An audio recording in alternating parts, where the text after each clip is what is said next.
Today we'll begin section 6.2, and it's all about the natural base E. What is the natural base E? Think about it. So far in math, we worked with special numbers like pi and I. Pi is 3.14, I is the square root of -1. So now we have another special number called E, and this is the natural base. And you actually find it, I always say, like in nature. You're going to find it when you're talking about bank accounts and we're collecting interest all the time, so that's where we're going to find E. This number is irrational, so we can't find its exact value. On page 161 of your journal, you can copy down the definition of the natural base E.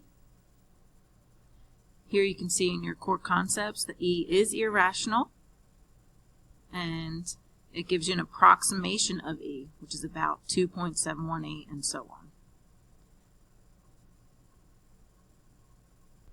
Now let's move to our notes packet, and let's look at example 1. In example 1, we're just simplifying expressions with E, and you're just going to use your same exponent rules that we just did in chapter 5. So when we multiply, you're going to add exponents, so 3 plus 6 is 9. Here we're going to divide, so let's first divide 16 by 4, and you get 4. And when we divide, the E's, you're going to subtract exponents, so 5 minus 4 is 1, so we have e to the first. Here we're going to square the 3 and square the E. 3 squared will be 9, and E, you're going to multiply the exponents, negative 4x times 2, so that'll be negative 8x. Now we don't like negative exponents, so we're going to move the part that's negative, which is the E, to the denominator. We'll then look at the monitoring progress problems in class. Now in the last section, 6.1, we talked about compound interest, and we used the formula A equals P times the quantity 1 plus R over N raised to the NT.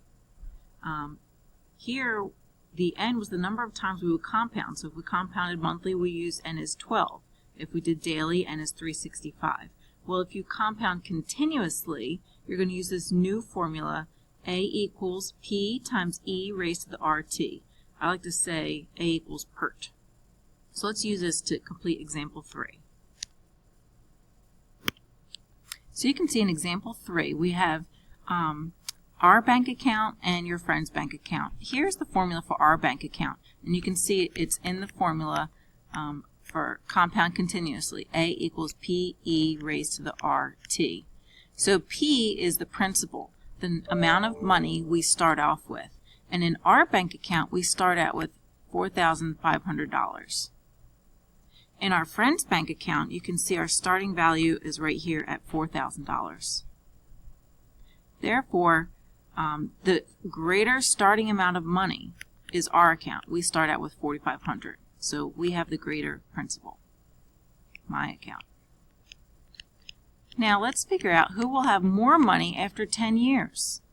So if you plug in 10 into our formula, 4,500 e to the 0.04 times 10 years, and carefully type this into your calculator, you're going to get an answer of $6,713.24. So this means after 10 years, that's how much money we have in our bank account. What about our friend? Let's find 10 years, which would be right here on our graph. Go up until you hit the line and then over. And you can see, I'm a little crooked there, but we're definitely over $7,000. So our friend who started out with less money, after 10 years, has more money than us. They're over $7,000. When we get in class, we'll look at the monitoring progress.